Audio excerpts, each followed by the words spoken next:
Hey, it's 11:40 The Bet and Audacy Sports. Of course, those joining us on YouTube or thebetlasvegas.com as well. And look at us, Las Vegas and Tampa arguing over a 46-year-old quarterback. But here we are. Joining us from the Pewter Report, Scott Reynolds. Scott, first and foremost, how are you? Off season's here quicker than I think you thought would happen leading into the season. How's everything going for you? So far, so good. Getting ready to head to the Senior Bowl next week in Mobile, Alabama, and trying to figure out which offensive coordinator the Bucs are going to hire, because that's one domino that's going to fall before this team probably knows about Tom Brady's future. But I'm sure the Bucs will keep Tom abreast of the offensive coordinator interviews and how they're going, and they'll probably have to hire the right one to get Tom Brady back. No, 100%. And before we get into all of that and some of the offseason things outside of Tom, of course, a lot of people interested in Tom here in Las Vegas. But I want to take you back a few weeks ago, the ending of the Monday Night Football game, the end of the season for the Bucs, and then afterwards, the day after, with the end of season press conferences and Brady's goodbye, at least for now, to the media. What was your general sense or your consensus on what he was saying and kind of gauging where he's at? Well, he's 45. He doesn't know what he wants to do right now. I think that's perfectly normal and that's acceptable. And so I think that, he was saying goodbye just in case it was goodbye, right? Whether he's going to retire, whether he's going to leave Tampa and go to another team, another situation in 2023 is to be determined. But I think just in case it was goodbye, he wanted to make sure that he thanked the media, especially the local people like myself, that covered him the last 3 years here in Tampa. Is a nice gesture for sure. But this is a guy that retired and then 40 days later unretired. So he's shown that he's capable of changing his mind. He's well within his right to change his mind. So I took that as not a definitive declaration. He's not going to be back, but just just in case, I want to make sure I say my goodbyes. And for those outside of Tampa, I think what I'm about to propose to you is kind of favorable in terms of him leaving. But if you look at this 3-year run with Tampa, first year, can't write it any better, winning the Super Bowl at home. Second year, team does good, not what anybody wanted. And then this year, you brought it up. He retires, Schefter tweets, he comes back, but then the coach retires. Center, second day of training camps, out for the season. The season starts, running game really doesn't get it together. O-line struggles, play calling struggles. One could view this season as a farewell of sorts for Tampa and Tom Brady. Would that be fair? I mean, maybe. It certainly didn't go the way that Brady or the Buccaneers wanted from the start. And I think you look at Todd Bowles, he didn't have the opportunity because he essentially inherited the job on March 30th after Bruce Arians abruptly retired and turned the team over to him, but he didn't get the chance to make any coaching changes. And this was Bruce Arians' coaching staff, not Todd Bowles. And kind of got the sense early on, maybe even in the offseason or training camp, that Bowles wasn't crazy about Byron Leftwich's play calling. And you mentioned those 2 seasons. The Super Bowl year, they went 11-5. They went 13-4 and lost to the Rams, the eventual Super Bowl champions in the division playoffs, 30-27. And this Bruce Arians, Byron Leftwich offense averaged 30 points per game in 2020 and 2021. And was it the scheme or was it the talent? And, was it the Jimmies and the Joes or was it the X's and the O's? And I think it's fair to say it was both. But when you've got the greatest quarterback of all time behind an offensive line that was maybe the best in football in 2021, 3 Pro Bowl offensive linemen, Ali Marpet, Ryan Jensen, and Tristan Wirfs, an all-pro right tackle. You got Alex Kappa, the right guard, who ended up in Cincinnati this offseason and was a starter there, playing in a contract year. Donovan Smith was having his best year ever in 2021 at left tackle. And then you've got 4 weapons in future Hall of Famer Mike Evans, future Hall of Famer Rob Gronkowski, a 1,000-yard receiver, Chris Godwin, who became a $20 million man in the offseason. And then you got Antonio Brown, who, has Hall of Fame credentials, but is a jackass. But the thing is, you can't cover all 4 of those guys, right? You can't effectively cover all 4. 1 or 2 of those guys is going to end up getting open, right? You can take away Mike Evans. You can take away Gronk down the seam and bracket coverage. Godwin's going to kill you. AB's going to kill you. And I think what happened is they out-talented people. in those years. And then you look at 2021, no AB, Gronk retired, Marpet retired. You mentioned Ryan Jensen, the Pro Bowl center, hurt on the second day of training camp. And all of a sudden, this offense became a lot easier to defend. The protection wasn't there for Brady. And it was really on Byron Leftwich to come up with some creativity and some ingenuity to get guys open. And that never happened. And I think Byron Leftwich got exposed. We broke the story he was going to get fired, and he did. So Tom Brady's going to have a new offensive coordinator wherever he goes, if he comes back to Tampa or elsewhere. And I just think that there's enough in Tampa, the relationships with Jason Light, the general manager, with the Glazers, the ownership of this team, with Todd Bowles, the head coach, and Ryan Jensen and Mike Evans and Chris Godwin, the guys that he's formed relationships with here. I just don't know that it's necessarily enough to make him want to leave.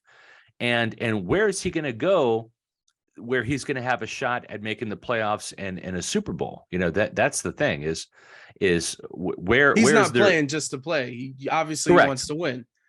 He wants to get to the playoffs. And I'm just telling you, it's like you look at the NFC South, the Bucs have won it the last 2 years. If Brady comes back to Tampa, you have to pencil them in again. I just don't know where he's going to go, where he's going to have the kind of the automatic pipeline to get to the playoffs. And then hopefully the team plays better and they can advance. And, you know, speaking on your point, because I think it's something that hasn't been discussed a lot. Obviously this year from a personal human side for Brady has been very hellacious. How could it be going through everything personally? But the treatment from the Glazer family, living in Davis Island, which if you don't know and haven't been to Tampa, very nice. He's 2 blocks away from the airport, easy for his kids.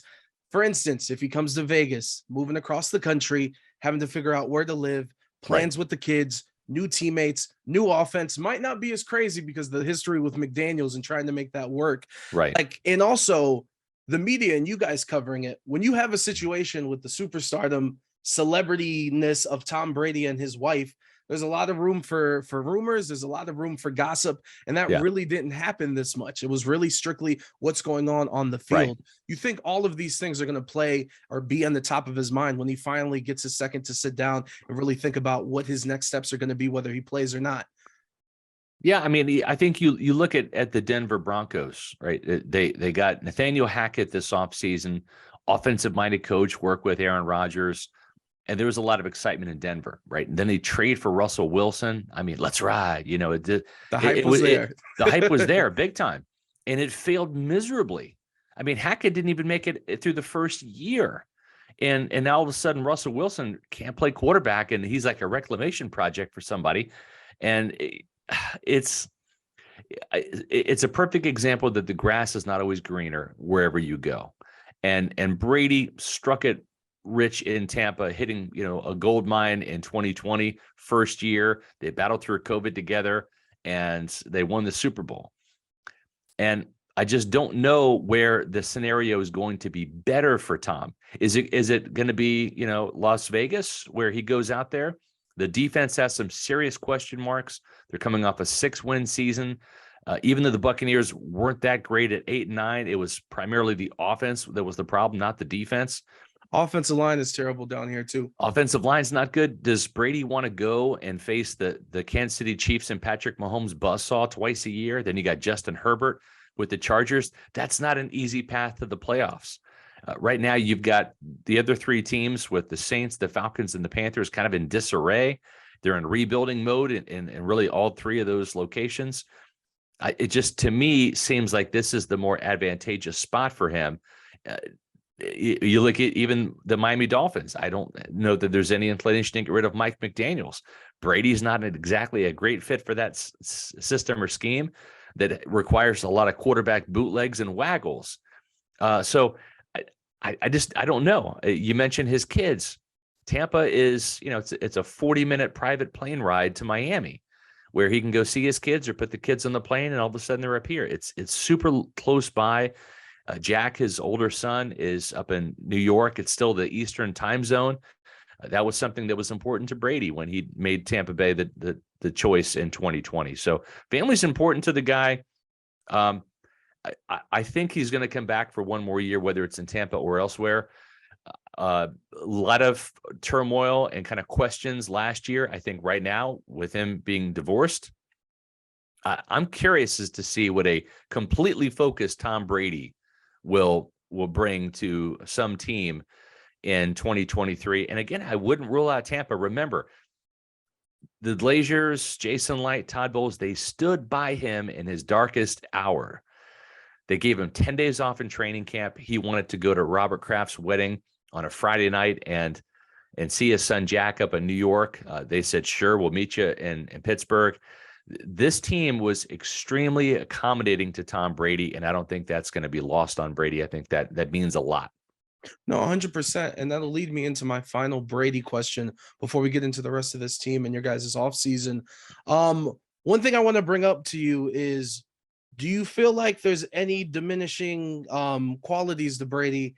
As you know, I feel like I could have asked this question for the past 10 years, and he keeps playing and he keeps performing. But at some point, it's going to have to end, right? Were there any signs? Obviously, the offensive line wasn't great and there were a lot of injuries, so it's not necessarily fair to judge. But do you see any just any downside to his quality of play heading into next season if he does play? I think there was. It wasn't the arm strength. The arm strength wasn't the issue. But what was the issue was Brady, who's never really liked to get hit to begin with. He's always been a quarterback that he's not afraid of the fetal position, right? When he thinks he's going to get sacked, he'll drop to the ground and make it easy on the defensive line or the blitzing linebackers. But this year, you really saw him not even want to take hits. It wasn't even about sacks. He didn't want to get hit. And he got rid of the ball as quick as I've ever seen him. And sometimes just not even letting routes develop. Now, part of that was the offensive line.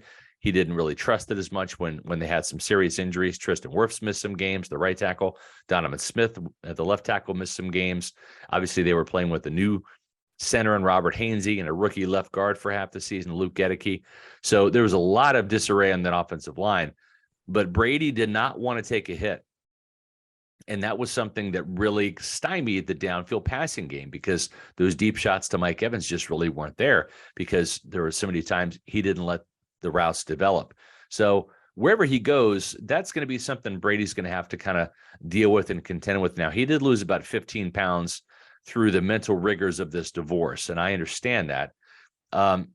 I'd like to see it was almost like Tom was kind of gangly. I mean, was he 210 pounds, 205? He looked awfully thin, like rail thin. Some weird press conferences this season. There was some weird ones. I'd like to see him and, Alex Guerrero really put some muscle on this offseason and have him get back up to 220, maybe 225, put on some body armor to where he feels a little bit more comfortable, getting hit in the pocket. Of course, Alex Guerrero, new store owner on the Strip here in Las Vegas at Caesar's Palace. Before we get you out of here, Brady isn't the only Buccaneer that Raiders fans want. What's the latest with Lavonte David? Well, Lavonte David's going to have a big decision to make because the Buccaneers are really salary cap strapped. They're the second worst cap situation in the NFL behind the New Orleans Saints. So Lavonte is one of those guys you'd love to see retire in red and pewter. He is like a Buccaneer lifer, kind of like Mike Evans, like Rondé Barber, that type of icon. And when you look at Lavonte David at age, he just turned 33. He's not the splashy playmaker that he used to be, but really what he is, he's more of a steady Eddie. He was Pro Football Focus's top-rated Bucs defender this past year. And it was a good year for Lavonte, but I think the great days are behind him. We saw Bobby Wagner leave the Seahawks and end up signing with the Rams for about $10 million a year on average. Lavonte made $12.5 million last year. So if he's going to come back to Tampa Bay, they're going to need him to take a pay cut. I'm sure they'll look at that Bobby Wagner contract and say, Lavonte, you and Bobby Wagner have always kind of been side by side statistically. We need you back at 10 or maybe even 9 million. And then Lavonte will have to look around the league and say, can I win a Super Bowl elsewhere? Do I want to leave or do I want to stay where home's been to me and cement my legacy here in Tampa and play for a little bit less money? So I wouldn't be surprised if they let Lavonte test the market, see what's out there financially and what is out there in terms of fits for him and scheme wise and whether he wants to have a shot at winning a Super Bowl or going deep in the playoffs. it's kind of 50-50 right now, whether Lavonte David returns. It's really going to come down to money in this situation. Scott Reynolds from the Pewter Report. I told you before the call, before we close this out, as someone who went to school in Tampa, thank you for kind of showing the way on how to properly cover teams and everything you've done for the Bucs and their fans. And thank you for the time for joining us here on 1140 The Bet. Really appreciate it. Thanks for having me on.